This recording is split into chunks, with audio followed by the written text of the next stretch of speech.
He's Tony Dungy from Football Night in America. Let me start with a poll question. Is this a good move for the Eagles with Michael Vick?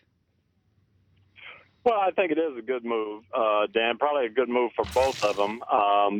Philadelphia is starting new offensively, and so I think you have to look for talent, and Michael's a talented guy. Also, I think it's good for him because Chip Kelly has been very, very good with quarterbacks the last 4 years, actually, and he's had, 4 different styles of quarterbacks. His offense has been a little different for each one, but I think he gets the best out of his talent. So I think this will help Michael. He knows the guys there, and I think he's going to be excited about playing in this offense, and I think it's going to help Philadelphia to have an established quarterback. It's a one-year deal. Here's my problem with it is that with Michael Vick and his style, Michael holds on to the ball way too long. He can't last a season. He gets banged up too much. But in Chip's style, his offense, how is that going to be different from Michael Vick? Well, I think that is the basis of Chip's offense. Number one, he doesn't like to take losses at all. He thinks that gets you out of rhythm. So the quarterback is instructed you can hold on to the ball. Everything happens fast. You got to make quick decisions. You dictate on offense. So I think it's really going to benefit him, Michael, to play in that style of offense, and I think it'll be good. But, he does have 1 year to kind of prove where he is and let everybody know where he is, and I think it'll be a good year. Now, you know this better than anybody because your son is, of course, a wide receiver at Oregon, so you've seen this offense.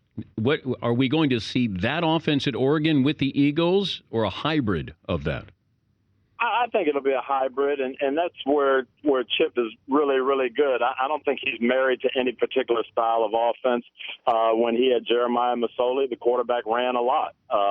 And when he had Dennis Dixon before that, the quarterback did multiple things.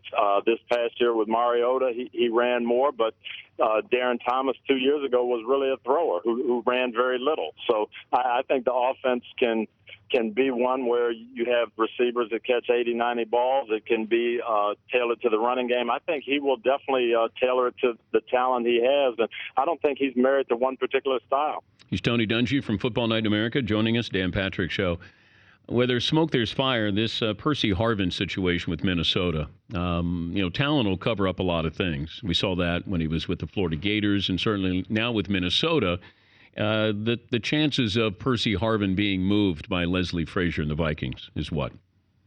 Well, I'm not sure of that. I know he's a talented guy, and you never like to let go of talented players. Sometimes you have to, and you've seen really, really talented guys move in free agency or be traded. I know from talking to Leslie, his preference is to have Percy there, and you can't lose playmakers. I mean, they lost Sidney Rice a couple of years ago and had trouble replacing him. If they lose Percy Harvin, they'll have trouble replacing him. So hopefully they get it worked out, whatever the kind of behind-the-scenes issues are, because I know he wants Percy there. We talked about this yesterday, that the NFL is always exploring new ideas, and maybe we widen the football field, not to the extent of the Canadian Football League, but can you see where that would help the game? I know that it would be under the umbrella of safety, but would it be better for the game if we widen the field a little bit?